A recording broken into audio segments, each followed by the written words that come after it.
Hello everybody, good morning, good day, good afternoon, good evening, good night. Greetings from wherever you are in the world. I will be making somewhat of an extensive video on what I'm looking for the week ahead. I will try as much as possible to go in as much detail that may be required, and maybe in the process timestamp the video for those looking to skip to specific parts. And I would have started with the dollar index, but for the first time I'm going to start with the Nasdaq. Let's see if we can get the continuous contract. I'm not sure where to. Okay, it's fine. I'm just gonna go with the NQU 2023, as you can see over there for the Nasdaq. I forgot to mention that I'm on barchart.com, but of course it's visible up there, and I'm just looking to see if I can get the COT data, the commitment of traders. This is usually how I begin a new week and especially a new month. So the first thing you saw me do, of course, is to type in the instrument that I'm looking for. Then the second thing is to actually add the COT data now. So as you type in CO, you always get the first option there, which is commitment of traders. Select it. Then from here, I deselect the large spec and small spec. So that way I'm only looking for the common one, which is the red color. I'm not going to bother myself changing the color, so you can see how it is. So from this point, I like looking at the 6 months and the 12 months. So the 6 months and the yearly. Let's start off with the 6 months. We can obviously see the Nasdaq's chart from a 6 months perspective, which of course also when you go to a weekly or a daily chart, you should be able to see somewhat some structure similar to this. So the first thing I like to do, as I mentioned earlier, is capture this data. How I prefer to capture data is I just right click on it, head over to save, so you can save the picture as an image, the chart as an image, like so. And that's already downloaded, but I'm not going to bring it up now. Then we go to the yearly chart, we do the same, right click, save, and it's downloaded. Now because I'm used to using TradingView and it's probably going to be simpler for this instance, realistically I don't do this on TradingView all the time. I do actually go and edit the screenshot because I don't have to regularly take the screenshot every single day, but definitely every week or at least once a month. So then the next thing we do is just add it as an image, then select your image. Now that the image has been added, we can move on to the next step. Of course, you don't need to do this part as I've mentioned on TradingView. I just use it for simplicity's sake. The goal I'm trying to achieve now is to divide this bottom section part. So this bottom section that looks like some sort of indicator is the commitment of traders report, right? This is the data from what they are thinking of doing. So looking at the halfway mark, you can sort of eyeball it on your own, but the reason I brought it here is so I can use the fib tool and draw it from there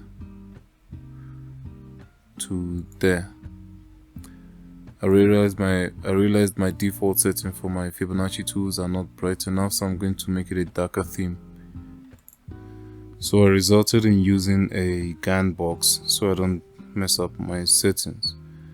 But this is ultimately what I'm looking to achieve. Of course, from here you can save the picture, you can set this as the background, you can set the actual illustration your gun box to the foreground, I believe. I'm not sure how it really works, but I can basically take a screenshot of this right now.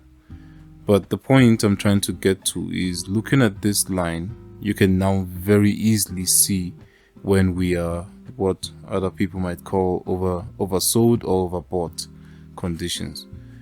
So right now we can clearly see that we are below the 50% mark, and you can clearly tell that we are oversold, and we may soon be looking to buy up prices. So if you want to speak in simple terms, when price is above the 50%, look for selling conditions. When price is below 50%, look for selling conditions.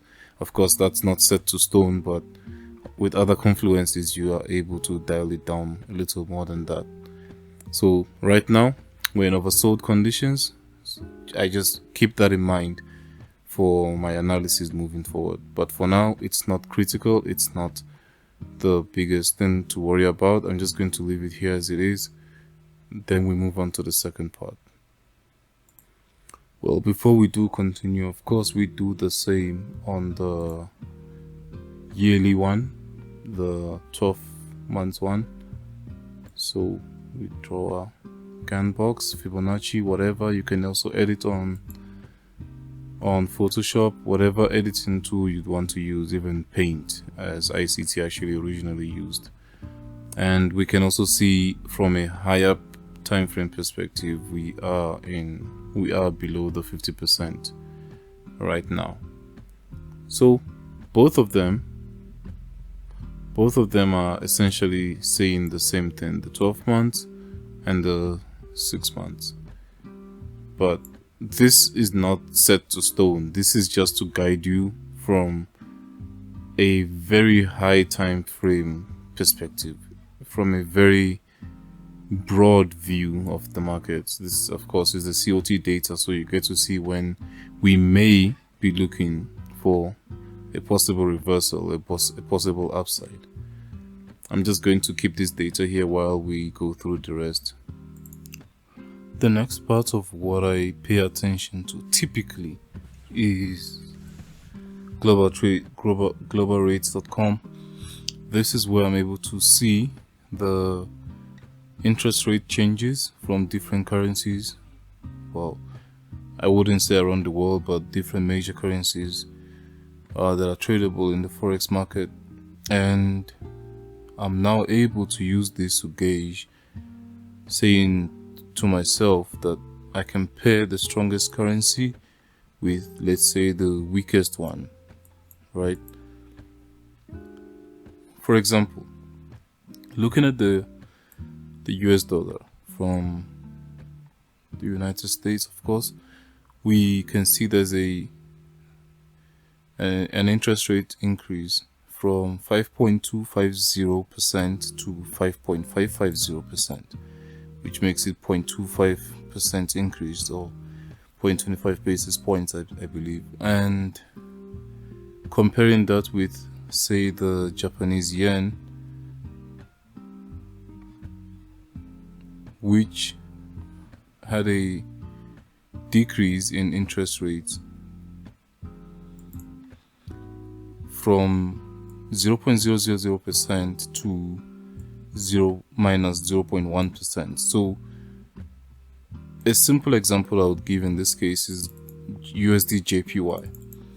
Of course, looking at the dates when they actually changed their interest rates, you can see when the best time is. The Japanese yen, of course, hasn't changed for so long, but the fact that the US dollar changed at the end of July, we can actually use this date to see if we could have gotten an opportunity for the USD JPY pair, right? So in this example, again, we know that the US dollar is gaining strength over the Japanese yen. Let's go to the USD JPY chart. Keeping in mind the date the US dollar's interest rate changed, being the 26th of July.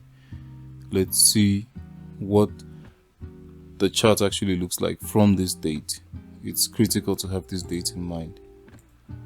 So I'll be using the replay function on TradingView to backtest this from a daily perspective.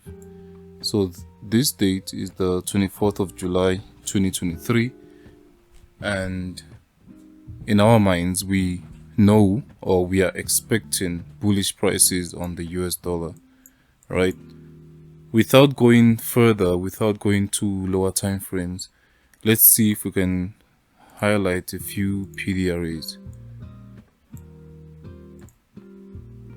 We have this inverse fair value gap, well, inversion fair value gap, not really inverse, and we have this buy side liquidity. I'm not saying this is exactly what to expect every single month or every single quarter the interest rates change, but we have that, and of course we have this last down close candle before it got broken to the upside, which you could somewhat consider an order block, a bullish order block. So let's highlight that for the sake of PDRAs.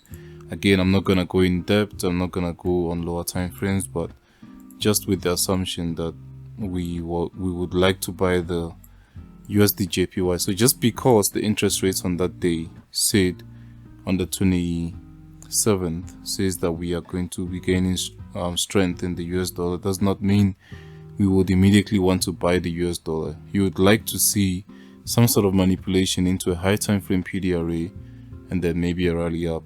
So if I was anticipating stronger dollar at this point, I'll be looking at these PDRAs. I'll probably also look at this tiny fair value gap sitting between this candlestick's high and this candlestick's low. But this is not even the day yet. We still have 2 days from here. So let's fast forward. So at this point, it's the 26th of July. At this point, you could actually start considering taking buy positions, but keep in mind that we still don't know what the data report is going to look like.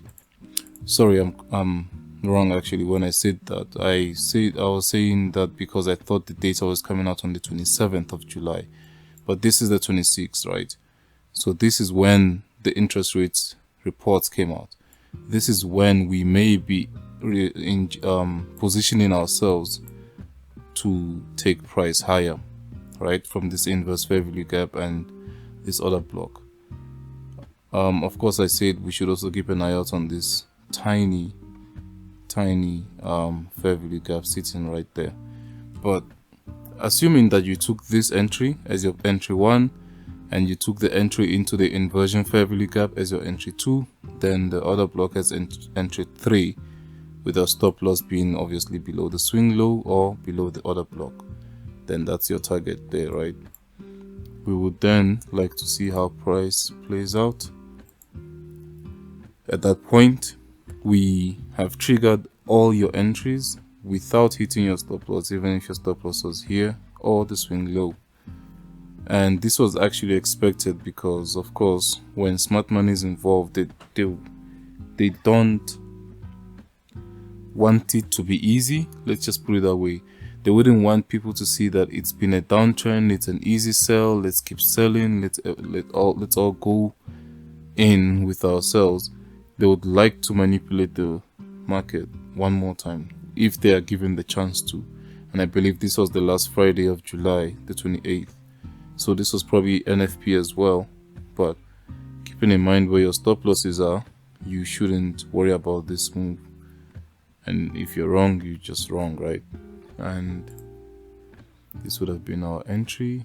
Let's say we took this one on the entry of the inversion fair value gap, your stop loss being at the swing low and your take profit being at the buy side liquidity. So the risk reward becomes nearly 1 to 2. It's 1 to 9.2. We got a bit of drawdown there, but nothing to worry about because this is a daily chart. You would be in drawdown for essentially 2 days of the week.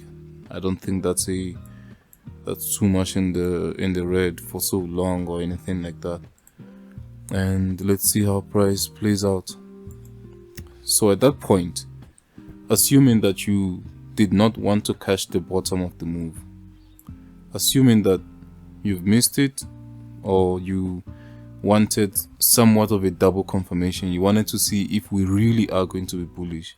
At this point, we just took out this high, this swing high, at the, sitting right here, creating somewhat of a market structure shift on a lower time frame.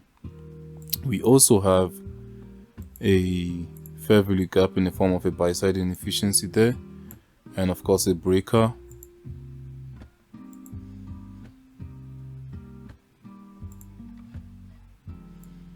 Well, this whole area, so I'm just going to leave the fair value gap, but this whole area is where the other blocks and fair value gap goes in.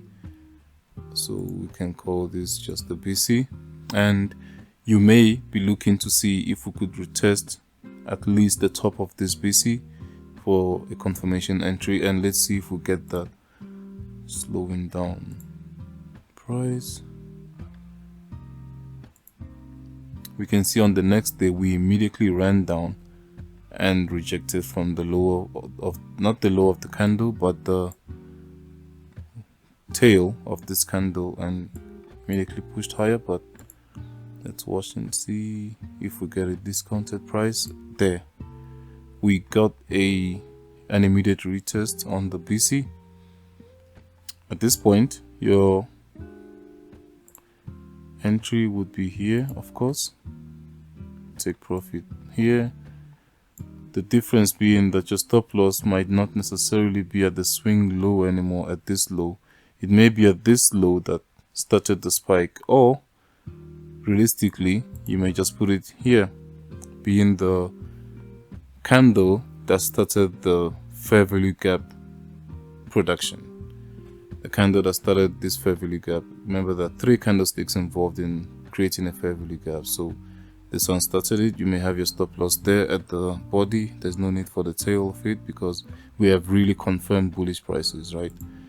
And we just got tagged in. So let's see how price prints from here. We go deeper into the BC and the breaker bar, and we are rejecting off of it very nicely, and I think we actually tagged the buy side. So yeah, we have tagged the buy side liquidity.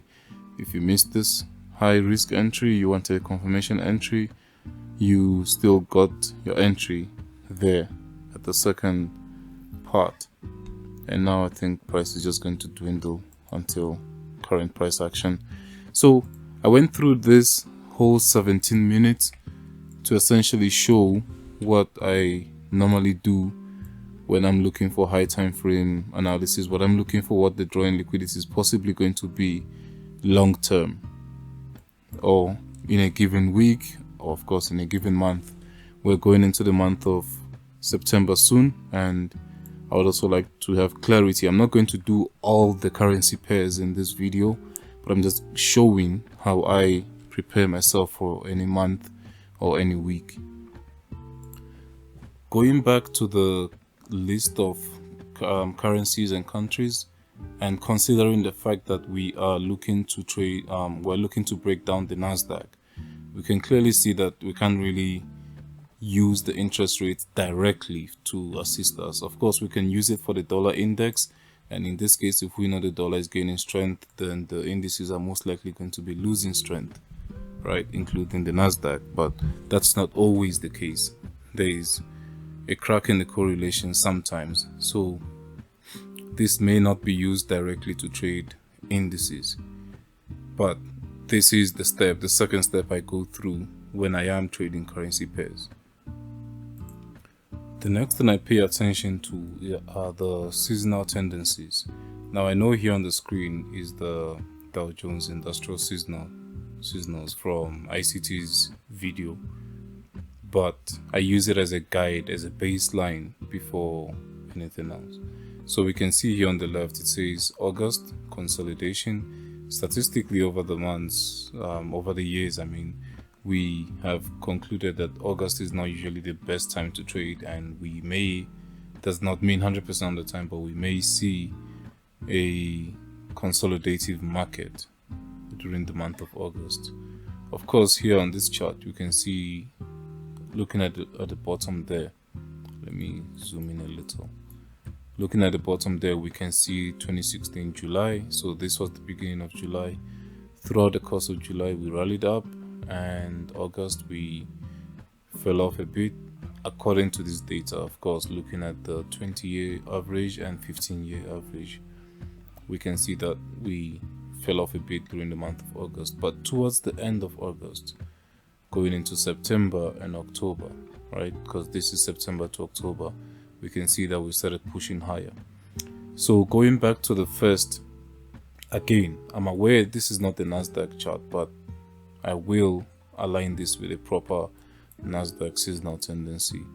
But going into next month, we may expect some bullish prices. We may expect us to test the recent high that was made, or even possibly the all-time high. Of course, as I just went over USD JPY now, just because we see that the seasonal tendencies or the COT data or anything is telling us that we should be looking for buys, does not mean that you should immediately jump into buy positions. This here is just telling you what happens statistically, and then now going to the charts, you can look for PDRAs that may support the idea. So going into September, I'm expecting bullish prices. But we still have one more week in this month of August, and we have NFP on Friday. So possible room for manipulation is there. Since I have gone over this Dow Jones seasonal tendency chart, let me go and pull up a Nasdaq seasonal tendency. Looking here, I'm going to select the Nasdaq E-Mini futures contract to see the seasonal tendency for up to 15 years. So we can see, let's I'm not going to zoom in for now, but we can clearly see here that in the last week from the 23rd of August till the end of August, looking at all the lines from the yellow, which is the 15-year average, to the green, which is the 10-year, and then the blue, which is the 5-year, we can see at the last week of August till the end, we have bullish prices. Again, this is statistically, does not mean that it's guaranteed. And then going into the month of September, seasonally, we seem to have more bearish prices in the month of September, according to this average. Of course, nothing is set to stone.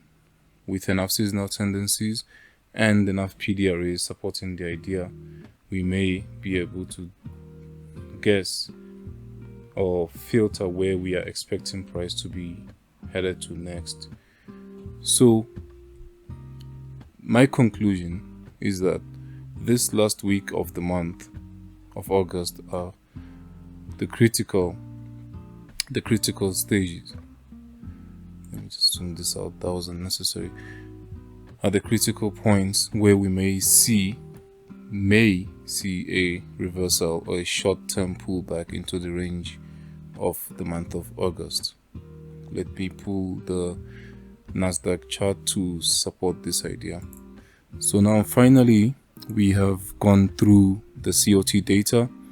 We have also gone through the seasonal tendencies.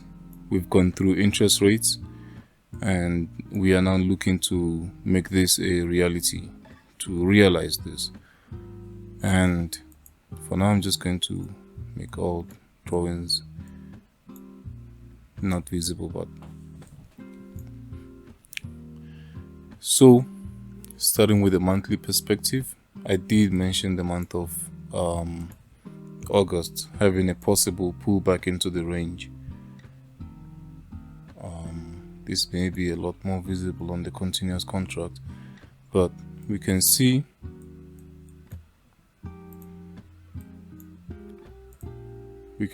we went into this sell side inefficiency, this fair value gap, from the candlestick low to this candlestick high.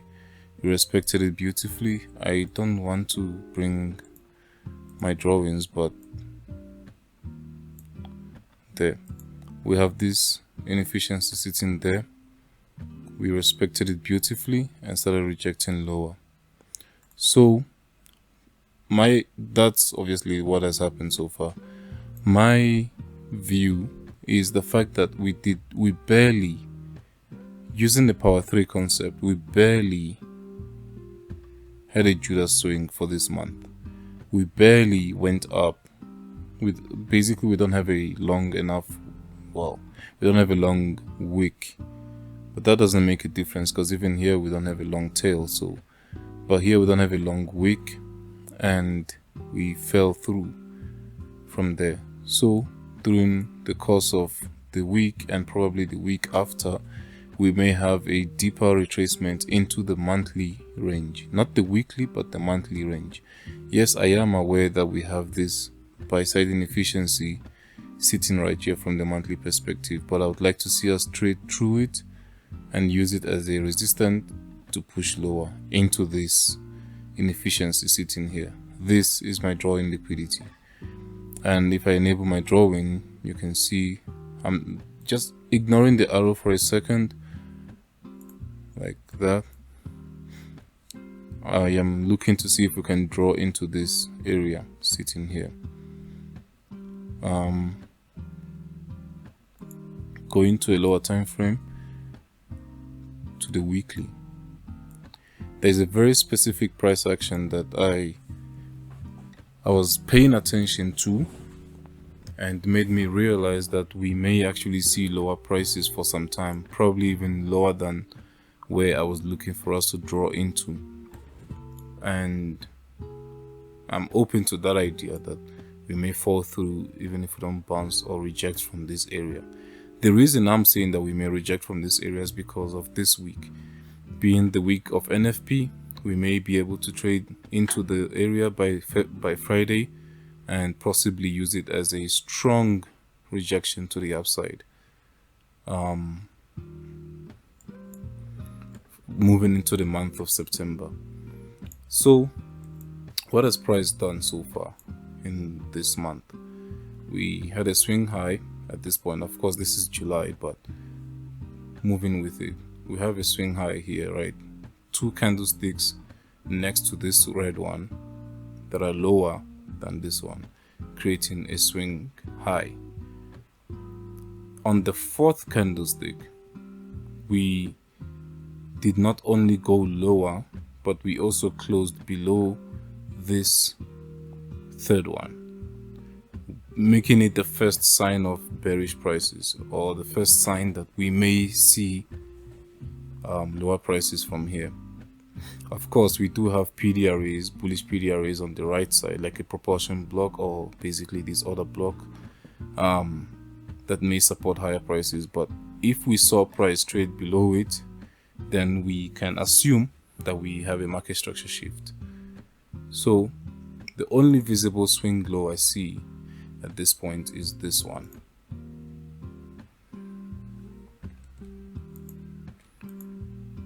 I might have to delete this, but I don't want to. Let's see if we can.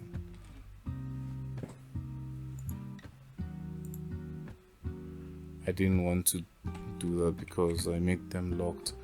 Anyway, just ignoring these levels here on the right for some time. We had a proper market structure shift at this level because we did not only trade below a swing low, because this we can all agree that is a swing low. A candlestick higher, another candlestick higher than this low. So this is a market structure shift in my understanding from a high time frame, from a weekly perspective. Normally, this is when we would look to see if price can retest some bearish PDRA, some PDRA in this area to see lower prices, because we finally closed last 2 weeks with a solid bearish candle making it a proper market structure shift or a market structure break, depending on what you consider it to be.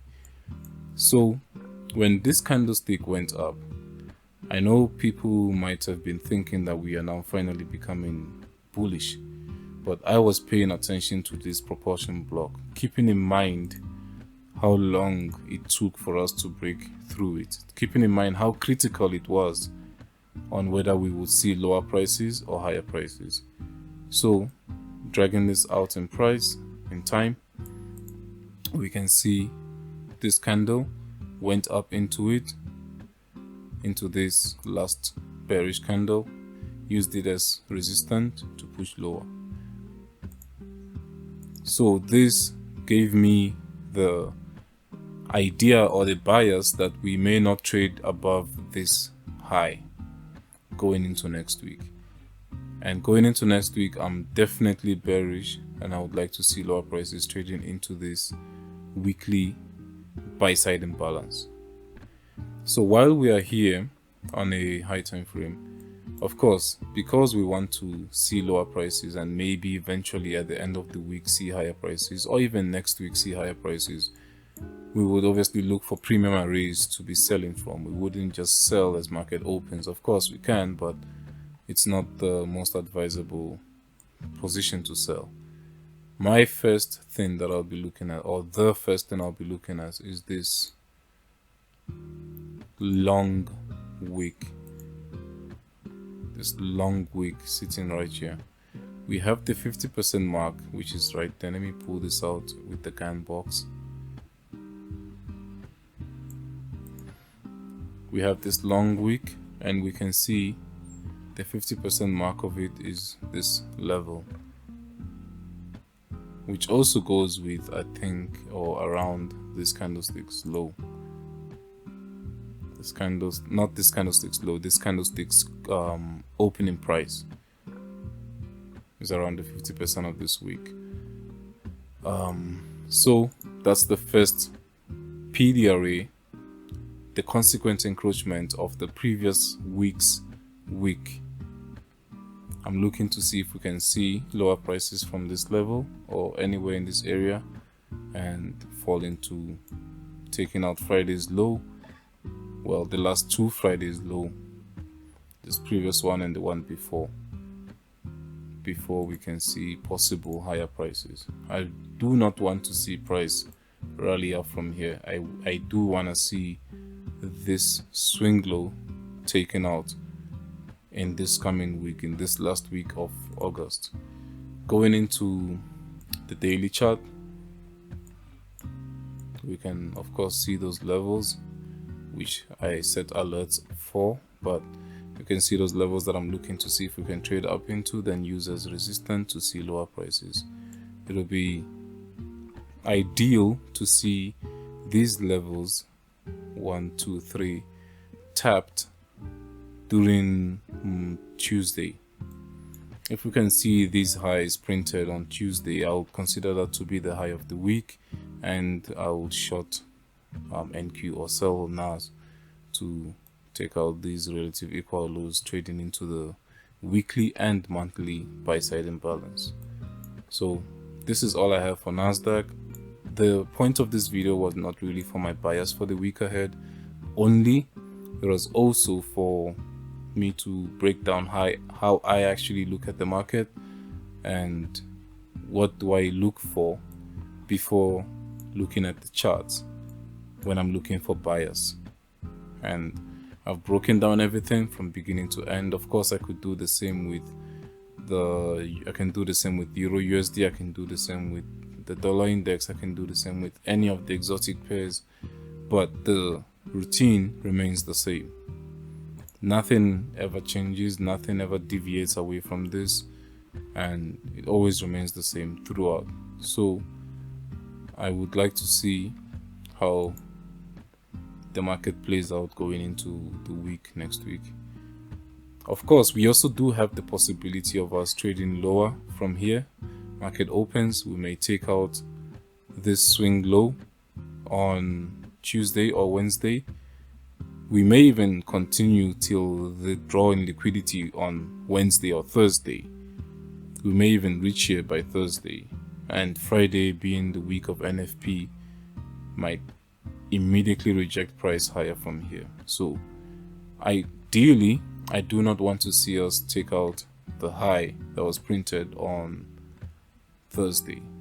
If I was trying to draft a setup, it would look something like this, targeting the entry of this buy side imbalance, or basically clearing these relative equal lows with a risk reward of 1-to-1.